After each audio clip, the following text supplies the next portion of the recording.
Hi, welcome to user solutions. So last ವಿಡಿಯೋದಲ್ಲಿ ನಾವು machine V M C machine axis ಬಗ್ಗೆ ನಾವು ತಿಳ್ಕೊಂಡಿದ್ದೀವಿ. ಅಂದ್ರೆ ಇದೊಂದು V M C machine X Y Z ಯಾವ ತರ ಫಂಕ್ಷನ್ ಆಗುತ್ತೆ, ಎಕ್ಸ್ ಪ್ಲಸ್ ಯಾವುದು, ಮೈನಸ್ ಯಾವುದು, ಜೆಡ್ ಪ್ಲಸ್ ಯಾವುದು, ಮೈನಸ್ ಯಾವುದು ಅಂತ ನಾವು ತಿಳ್ಕೊಂಡಿದ್ದೀವಿ ವಿ ಎಂ ಸಿ ಮಿಷನ್ ಬಗ್ಗೆ. ಸೊ ಈ ವಿಡಿಯೋದಲ್ಲಿ ನಾನು ನೆಕ್ಸ್ಟ್ ಮಾಡ್ತೀನಿ ಅಂದ್ರೆ nowadays all type of machine computerised machine, ಅಂದ್ರೆ ಎಲ್ಲಾನು ಕಂಪ್ಯೂಟರೈಸ್ಡ್ ಮಿಷನ್ ತರಾನೇ ಇದಾವೆ. ಸೊ ಈಚ್ ಟೈಪ್ ಆಫ್ ಮಿಷನ್ಗೆ ಅದು ಸಮ ಬೇಸಿಕ್ ಕೋಡ್ಸ್ ಅನ್ನೋದು ಬೇಕಾಗುತ್ತೆ. ಸೊ ನಮ್ದು V M C machine run ಮಾಡಬೇಕು, ಆಪರೇಟ್ ಮಾಡಬೇಕು ಅಂದ್ರೆ ಯಾವ ಕೋಡ್ಸ್ ಬೇಕು? G codes and M codes. So ಈಗ ನಾವು ಜಿ ಕೋಡ್ಸ್ ಎಂ ಕೋಡ್ಸ್ ಬಗ್ಗೆ ತಿಳ್ಕೊಬೋಣ. ಓಕೆ, ಮೇನ್ಲಿ ಜಿ ಕೋಡ್ಸ್ ಯಾವ್ದಾವ್ದು ಯೂಸ್ ಮಾಡ್ತೀವಿ ಅದನ್ನ ಮಾತ್ರ ತಿಳ್ಕೊಳ್ಳೋಣ. ಇದ್ರ ಬಗ್ಗೆ geometric G code means geometric code. So ಇಲ್ಲಿ ನಾನು ಡಿಸ್ಪ್ಲೇ ಮಾಡಿರುವಂತ G codes main G codes ಅನ್ನೋದು ಎಲ್ಲಾನು ನಂಬರ್ ಆಫ್ ಜಿ ಕೋಡ್ಸ್ ಇರ್ತವೆ. ಸೊ ನಾವು ಬೇಸಿಕಲಿ ಫ್ರೀಕ್ವೆಂಟ್ಲಿ ಯಾವ ತರ ಯಾವಾಗ ಯೂಸ್ ಮಾಡ್ತೀವಿ ಅದು ಮಾತ್ರ ಎಕ್ಸ್ಪ್ಲೇನ್ ಮಾಡ್ತೀನಿ. ಏನೇನು ಬೇಸಿಕ್ ಮಿನಿಮಮ್ ನೀಡ್ ಆಪರೇಟರ್ಗೆ ಅನ್ನೋದನ್ನ ಮಾತ್ರ ಎಕ್ಸ್ಪ್ಲೇನ್ ಮಾಡ್ತೀನಿ. First G00 rapid travels. Rapid travels ಅಂದ್ರೆ ನಮ್ಮ ಮಿಷನ್ ಆಕ್ಸಿಸ್ ರ್ಯಾಪಿಡ್ ಅಲ್ಲಿ ಮೂವ್ಮೆಂಟ್ ಆಗ್ಬೇಕಾದ್ರೆ ಮೇನ್ ಬಿಫೋರ್ G00 ಅನ್ನೋದು ಕೋಡ್ ಯೂಸ್ ಮಾಡ್ಬೇಕಾಗುತ್ತೆ. G01 ಪ್ರೋಗ್ರಾಮ್ ರನ್ ಆಗ್ಬೇಕಾದ್ರೆ ಲೀನಿಯರ್ ಇಂಟರ್ಪೋಲೇಷನ್ ರನ್ ಆಗ್ಬೇಕಾದ್ರೆ ಇದನ್ನ ಯೂಸ್ ಮಾಡ್ತೀವಿ. G01 ಯೂಸ್ ಮಾಡಿದ್ರೆ ಅಂದ್ರೆ ಕಂಪಲ್ಸರಿ ಫೀಡ್ ರೇಟ್ ಅನ್ನೋದು ಕೊಡಬೇಕಾಗುತ್ತೆ. G0ಗೆ ಫೀಡ್ ರೇಟ್ ಕೊಡೋ ಅವಶ್ಯಕತೆ ಇಲ್ಲ. Okay, next G02 circular interpolation clockwise. ನಮ್ದು ಟೂಲ್ ಅನ್ನೋದು ಸರ್ಕ್ಯುಲರ್ ಇಂಟರ್ಪೋಲೇಷನ್ ಆಗಿ ರೊಟೇಟ್ ಆಗಬೇಕು ಅಂದ್ರೆ ಅದು ಕ್ಲಾಕ್ ವೈಸ್ ಆಗಿ G02 ಯೂಸ್ ಮಾಡಿದ್ವಿ. ಅದೇ ಕೌಂಟರ್ ಕ್ಲಾಕ್ ವೈಸ್ ರೊಟೇಟ್ ಆಗಬೇಕು, ಮೂವ್ಮೆಂಟ್ ಆಗಬೇಕು ಅಂದ್ರೆ G03 ಯೂಸ್ ಮಾಡ್ತೀವಿ. G04 ಯಾವಾಗ ಯೂಸ್ ಮಾಡ್ತೀವಿ? ಡ್ವೆಲ್. ಏನಾದ್ರೂ ಸಮ್ ಆಪರೇಷನ್ ಆದ್ಮೇಲೆ ಅದು ನಿಂತ್ಕೋಬೇಕು ಒಂದು 2-3 ಸೆಕೆಂಡ್ಸ್ ಆ ತರ ಇರ್ಬೇಕಾದ್ರೆ ನಾವು G04 ಅಂತ ಯೂಸ್ ಮಾಡ್ತೀವಿ. G15 polar coordinate system. ಒಂದು ಪಾಯಿಂಟ್ ಲಿಂದ ಆಂಗಲ್ಸ್ ಎಲ್ಲ ಆಗ್ಲಿ ಡ್ರಿಲ್ಸ್ ಆ ತರ ಆಗ್ಬೇಕಾದ್ರೆ ಈ G15 ಅನ್ನೋದನ್ನ ಯೂಸ್ ಮಾಡ್ತೀವಿ ಪಿಚ್ ಪರ್ಪಸ್ಗೆ. ಓಕೆ, G17 ಯಾವಾಗ ಯೂಸ್ ಮಾಡ್ತೀವಿ ಅಂದ್ರೆ ಎಕ್ಸ್ ವೈ ಪ್ಲೇನ್ ಸೆಲೆಕ್ಷನ್. ನಮ್ಮ ಪ್ರೋಗ್ರಾಮ್ ರನ್ ಆಗ್ಬೇಕಾದ್ರೆ ಎಕ್ಸ್ ವೈ ಪ್ಲೇನ್ ಸೆಲೆಕ್ಷನ್ ಅನ್ನೋದು ಮೂವ್ಮೆಂಟ್ ಕಂಪಲ್ಸರಿ ಬೇಕೇ ಬೇಕು. ಆ ಟೈಮಲ್ಲಿ ನಾವು ಮೈನ್ ಹೆಡ್ ಆಗಿ G17 ಅನ್ನೋದು ಯೂಸ್ ಮಾಡ್ತೀವಿ. G18 Z X plane selection. G19 Y Z plane selection. ಹಾಗೆ G20 input in inches. For example ನಾವು ಇಂಚಸ್ ಅಲ್ಲಿ ನಾವು ಇನ್ಪುಟ್ ಕೊಡಬೇಕಾಗುತ್ತೆ ಮಿಷನ್ಗೆ. ಆ ಟೈಮಲ್ಲಿ ನಾವು G20 ಯೂಸ್ ಮಾಡ್ತೀವಿ. G21 ಇನ್ಪುಟ್ ಇನ್ MM. ಸೊ ಇದು MM ಅಲ್ಲಿ ನಾವು ಇನ್ಪುಟ್ ಕೊಡ್ಬೇಕಾದ್ರೆ G21 ಅನ್ನೋದು ಪ್ರೋಗ್ರಾಮ್ ಅಲ್ಲಿ ಮೆನ್ಷನ್ ಮಾಡಬೇಕಾಗುತ್ತೆ. ಸೊ ನಾವು ಇಂಡಿಯಾದಲ್ಲಿ ಬೇಸಿಕಲಿ ನಾವು MM ಅಲ್ಲೇ ಕನ್ಸಿಡರ್ ಮಾಡೋದ್ರಿಂದ ಎಲ್ಲ ಪ್ರೋಗ್ರಾಮ್ಗೆ G21 ಅನ್ನೋದನ್ನ ಯೂಸ್ ಮಾಡ್ತೀವಿ. ನೆಕ್ಸ್ಟ್ G28 ಎಲ್ಲ ಫಂಕ್ಷನ್ ಆದ್ಮೇಲೆ return to home position. Tool ಬಂದ್ಬಿಟ್ಟು ಹೋಮ್ ಪೊಸಿಷನ್ಗೆ ಹೋಗ್ಬೇಕು. ಆಕ್ಸಿಸ್ ಅದೇ any axis X Y Z etcetera any axis ನಮ್ಗೆ ಹೋಮ್ ಪೊಸಿಷನ್ಗೆ ಹೋಗ್ಬೇಕು. ಅವಾಗ ನಾವು ಹೋಮ್ ಪೊಸಿಷನ್ ಹೋಗೋದು G28 ಅನ್ನೋದನ್ನ ಯೂಸ್ ಮಾಡೋಕ್ಕಾಗುತ್ತೆ. G29 return from reference point. ನಾವು ರೆಫರೆನ್ಸ್ ಪಾಯಿಂಟ್ ಲಿಂದ ರಿಟರ್ನ್ ಆಗಬೇಕು. ಅಂತ ಟೈಮಲ್ಲಿ G29 ಅನ್ನೋದನ್ನ ಯೂಸ್ ಮಾಡ್ತೀವಿ. G40 cutter compensation cancel. ನಮ್ದು ಕಟರ್ ಕಂಪನ್ಸೇಷನ್ ಅಂದ್ರೆ 2D ಪ್ರೋಗ್ರಾಮ್ ಯಾವಾಗ ಯೂಸ್ ಮಾಡ್ತೀವೋ ಡಿ ವ್ಯಾಲ್ಯೂ ಕೊಟ್ಟು ಕಂಪನ್ಸೇಷನ್ ಅನ್ನೋದು ಆಗುತ್ತೆ. ಅದು ಆದ್ಮೇಲೆ ನಾವು ಅದನ್ನ ಕ್ಯಾನ್ಸಲ್ ಮಾಡ್ಲಿಕ್ಕೋಸ್ಕರ G40 ಯೂಸ್ ಮಾಡ್ತೀವಿ. Okay, G41 cutter compensation left. ಅಂದ್ರೆ ಒಂದು ಟೂಲ್ ರನ್ ಆಗ್ಬೇಕಾದ್ರೆ ಏನಾದ್ರೂ ಅಡ್ಜಸ್ಟ್ಮೆಂಟ್ ಪ್ಲಸ್ ಮೈನಸ್ ಕೊಡಬೇಕಾದ್ರೆ G41 ಲೆಫ್ಟ್ ಸೈಡ್ ಹೋಗ್ಬೇಕಾದ್ರೆ G41 ಯೂಸ್ ಮಾಡ್ತೀವಿ. ಅದೇ ರೈಟ್ ಸೈಡ್ ಕಂಪನ್ಸೇಷನ್ ಕೊಡ್ಬೇಕಾದ್ರೆ G42 ಅನ್ನೋದು ಯೂಸ್ ಮಾಡ್ತೀವಿ.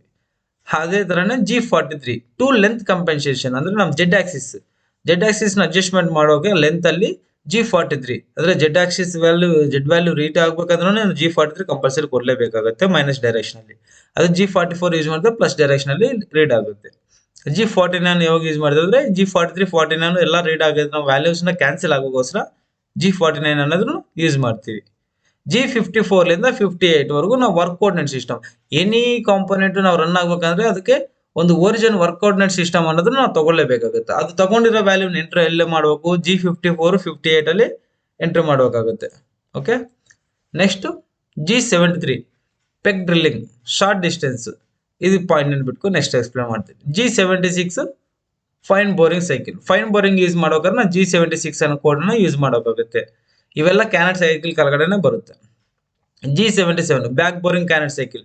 ನಾವು ಬ್ಯಾಕ್ ಬೋರಿಂಗ್ ಮಾಡ್ಬೇಕಾದ್ರೆ G77 ಅನ್ನೋದನ್ನ ಯೂಸ್ ಮಾಡಬೇಕಾಗುತ್ತೆ. G80 ಕ್ಯಾನೆಟ್ cycle cancel. ಅಂದ್ರೆ ನಾವು ಕ್ಯಾನೆಟ್ ಸೈಕಲ್ಸ್ ಎನಿ ಯೂಸ್ ಮಾಡಿದ್ಮೇಲೆ ನೆಕ್ಸ್ಟ್ G81 ಅನ್ನೋದನ್ನ ಕಂಪಲ್ಸರಿ ಯೂಸ್ ಮಾಡಲೇಬೇಕಾಗುತ್ತೆ ಪ್ರೋಗ್ರಾಮ್ ಅಲ್ಲಿ.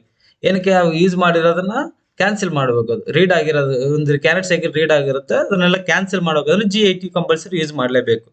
G81 ಡ್ರಿಲ್ ಕ್ಯಾನೆಟ್ ಸೈಕಲ್, ಅಂದ್ರೆ ಇದನ್ನ ನಾವು ರೀಮಿಂಗ್ ತರನು ಯೂಸ್ ಮಾಡ್ತೀವಿ, G81 ಸ್ಪಾಟ್ ಡ್ರಿಲ್ಲಿಂಗ್ ತರನು ಯೂಸ್ ಮಾಡ್ತಿರ್ತೀವಿ.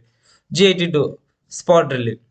G81 ಏನಕ್ಕಂದ್ರೆ ಫೀಡ್ ಅಲ್ಲಿ ಹೋಗ್ಬಿಟ್ಟು ರ್ಯಾಪಿಡ್ ಅಲ್ಲಿ ಅಪ್ ಆಗುತ್ತೆ. G82 ಜಸ್ಟ್ ಸ್ಪಾಟಿಂಗ್ ಆಗುತ್ತೆ. G83 peg drilling.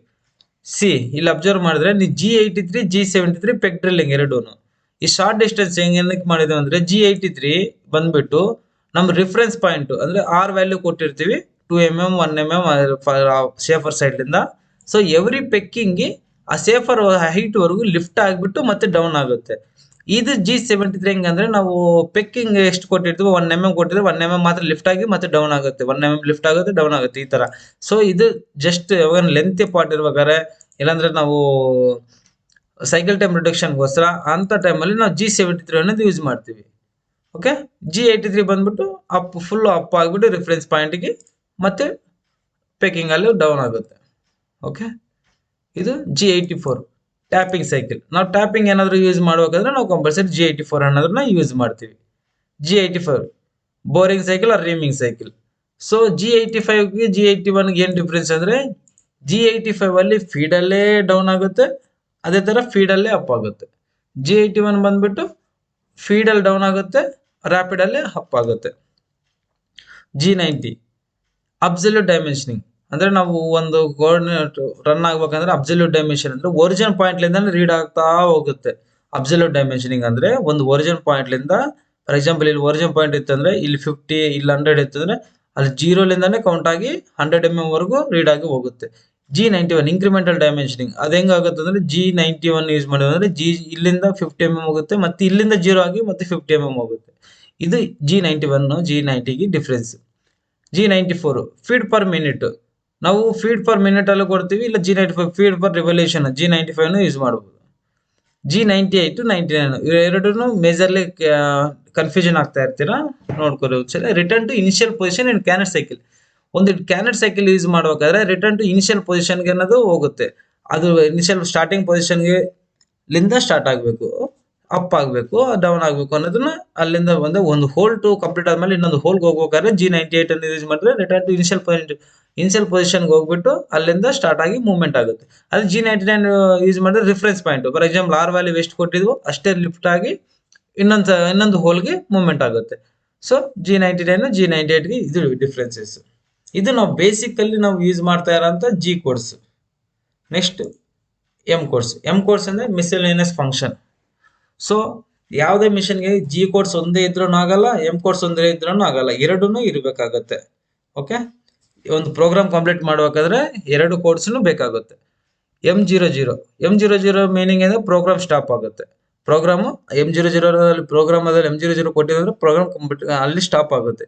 M01 option stop. M01 ಕೊಟ್ಟಿದ್ರೆ ನಾವು ಕಂಟ್ರೋಲ್ ಪ್ಯಾನಲ್ ಆನ್ ಮಾಡಿದ್ರೆ ಆಪ್ಷನಲ್ ಆಗಿ ಸ್ಟಾಪ್ ಆಗುತ್ತೆ. M02 ಕೊಟ್ಟಿದೆ ಅಂದ್ರೆ ಎಂಡ್ ಆಫ್ ಪ್ರೋಗ್ರಾಮ್ ಎಂಡ್ ಆಗುತ್ತೆ. M03 spindle start clockwise. ನಾವು ಸ್ಪಿಂಡಲ್ ಸ್ಟಾರ್ಟ್ ಮಾಡೋಕಾದ್ರೆ M03 ಕೋಡ್ ಕೊಡಬೇಕಾಗುತ್ತೆ. ಪಕ್ಕೆಲ್ಲ ಎಸ್ ವ್ಯಾಲ್ಯೂ ಎಷ್ಟು ಬೇಕಾದ್ರೆ ಅಷ್ಟು ಕೊಡ್ತೀವಿ. M04 spindle start counter clockwise ಅಲ್ಲಿ ರನ್ ಆಗುತ್ತೆ. M05 spindle stop. ಪ್ರೋಗ್ರಾಮ್ ಎಲ್ಲ ಕಂಪ್ಲೀಟ್ ಆದ್ಮೇಲೆ M05 ನಾವು ಕೊಡ್ತೀವಿ, ಸ್ಪಿಂಡಲ್ ಸ್ಟಾಪ್ ಆಗುತ್ತೆ. M06 tool change. ಯಾವ್ದೇ ಟೂಲ್ ಚೇಂಜ್ ಆಗ್ಬೇಕಂದ್ರೆ ನಾವು ಕಂಪಲ್ಸರಿ M06 ಅನ್ನೋದು ಕೋಡ್ ಅನ್ನೋದು ಕೊಟ್ಟಿರ್ತೀವಿ, ಕೊಡ್ಲೇಬೇಕು. M07 ಕೂಲೆಂಟ್ ಅನ್ನು ಪರ್ಟಿಕ್ಯುಲರ್ ಪ್ಲೇಸ್ ಅಲ್ಲಿ ಕೂಲೆಂಟ್ ಆನ್ ಆಗ್ಬೇಕಂದ್ರೆ ನಾವು ಕೊಟ್ಟಿರ್ತೀವಿ. M08 coolant on normally. M09 coolant off. M10 M11 ಇದು ಬಂದ್ಬಿಟ್ಟು ನಾವು 4th ಆಕ್ಸಿಸ್ ರಿಲೀಸ್ ಅಂಡ್ ಎಂಗೇಜ್ಗೆ ಯೂಸ್ ಮಾಡ್ತೀವಿ. M12 M13 ಬಂದ್ಬಿಟ್ಟು 5th axis release and engage, clamp and unclamp ಅಂತ ಹೇಳ್ಬೋದು. ಓಕೆ, ಈ ತರನು ಯೂಸ್ ಮಾಡ್ತೀವಿ. M19 ಸ್ಪಿಂಡಲ್ ಓರಿಯೆಂಟೇಷನ್, ಅಂದ್ರೆ ನಾವು ಯಾವಾಗ ಟೂಲ್ ರಿಮೂವ್ ಮಾಡೋಕಾದ್ರೆ ಫನ್ನು ಕಂಟ್ರೋಲ್ ನಲ್ಲಿ ಸ್ಪಿಂಡಲ್ ಓರಿಯೆಂಟೇಷನ್ ಮಾಡೋಕಾಗುತ್ತೆ M19 ಕೋಡ್ ಯೂಸ್ ಮಾಡಿ. M26 ಯಾವಾಗ ಯೂಸ್ ಮಾಡ್ತೀವಿ ಅಂದ್ರೆ ಥ್ರೂ ಕೂಲೆಂಟ್. ಇವಾಗ ಫನ್ನು ಕಂಟ್ರೋಲ್ ಅಲ್ಲಿ ಥ್ರೂ ಕೂಲೆಂಟ್ ಆನ್ ಆಗಬೇಕು ಮೆಕ್ಯಾನೋ ಮಿಷನ್ ಅಲ್ಲಿ ಅಂದ್ರೆ ನಾವು M26 ಅನ್ನೋದು ಕೊಟ್ಟಿರ್ಬೇಕು, ಅಂದ್ರೆ ಸ್ಪಿಂಡಲ್ ಒಳಗಡೆಲಿಂದ ಥ್ರೂ ಕೂಲೆಂಟ್ ಬರುತ್ತೆ. M30 ಅಂದ್ರೆ ಪ್ರೋಗ್ರಾಮ್ ಎಂಡ್ ಅಂಡ್ ರಿವೈಂಡ್. ಇಲ್ಲಿ ನೀವು ನೋಡಬಹುದು M02ಗೂ ಎಂಡ್ ಆಫ್ ಪ್ರೋಗ್ರಾಮ್ ಕೊಟ್ಟಿದ್ವಿ, ಇದು ಪ್ರೋಗ್ರಾಮ್ ಎಂಡ್ ಅಂತ ಕೊಡಿ, ಎರಡು ಒಂದೇ ಫಂಕ್ಷನ್ ಅಂತ. M30 ಮಾತ್ರ ಪ್ರೋಗ್ರಾಮ್ ಎಂಡ್ ಆಗಿ ರಿವೈಂಡ್ ಮತ್ತೆ ಮೊದಲಿಂದ ಬರುತ್ತೆ, ಅಂದ್ರೆ ಹೋಮ್ ಸ್ಟಾರ್ಟಿಂಗ್ ಪೊಸಿಷನ್ಗೆ ಕರ್ಸರ್ ಅನ್ನೋದು ಬಂದಿರುತ್ತೆ. M02 ಅಂದ್ರೆ ಎಂಡ್ ಆಫ್ ಪ್ರೋಗ್ರಾಮ್ ಆಗಿಬಿಟ್ಟು ಅಲ್ಲೇ ಸ್ಟಾಪ್ ಆಗುತ್ತೆ. ಅದು ಡಿಫ್ರೆನ್ಸಸ್ ಎರಡಿಗಿನ. M88 M89 through coolant on Haas controller. ಇದು Haas controller through coolant use ಮಾಡ್ತೀವಿ. M51 through coolant on Mazak controller. ಅಂದ್ರೆ ಒಂದೊಂದು ಕಂಟ್ರೋಲರ್ಗೆ ಒಂದೊಂದು ಕೋಡ್ ಕೊಟ್ಟಿರ್ತಾರೆ ಥ್ರೂ ಕೂಲೆಂಟ್ ಆನ್ಗೆ, ಅದು ಇದು ಸಪ್ರೇಟ್ ಆಗಿ ಕೊಟ್ಟಿರ್ತೀನಿ. ನೆಕ್ಸ್ಟ್ M98 ಸಬ್ ಪ್ರೋಗ್ರಾಮ್ ಕಾಲ್. M99 ಸಬ್ ಪ್ರೋಗ್ರಾಮ್ ಎಂಡ್. ಅಂದ್ರೆ ನಾವು ಒಂದು ಮೇನ್ ಪ್ರೋಗ್ರಾಮ್ ಅಲ್ಲಿ ಸಬ್ ಪ್ರೋಗ್ರಾಮ್ ಇನ್ನೊಂದು ಕಾಲ್ ಮಾಡ್ಬೇಕಂದ್ರೆ ಅವಾಗ ನಾವು M99 ಕೋಡ್ ನ ಯೂಸ್ ಮಾಡಲೇಬೇಕಾಗುತ್ತೆ.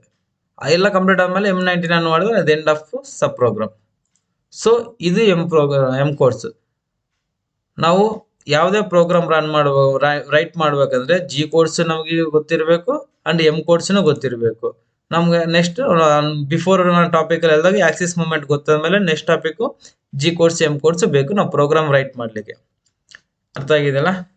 ಸೊ ಇದು ನಿಮ್ಗೆ ವ್ಯಾಲ್ಯೂಬಲ್ ಇನ್ಫಾರ್ಮೇಶನ್ ಅಂದ್ರೆ please share, like and subscribe. Please keep supporting. Thank you.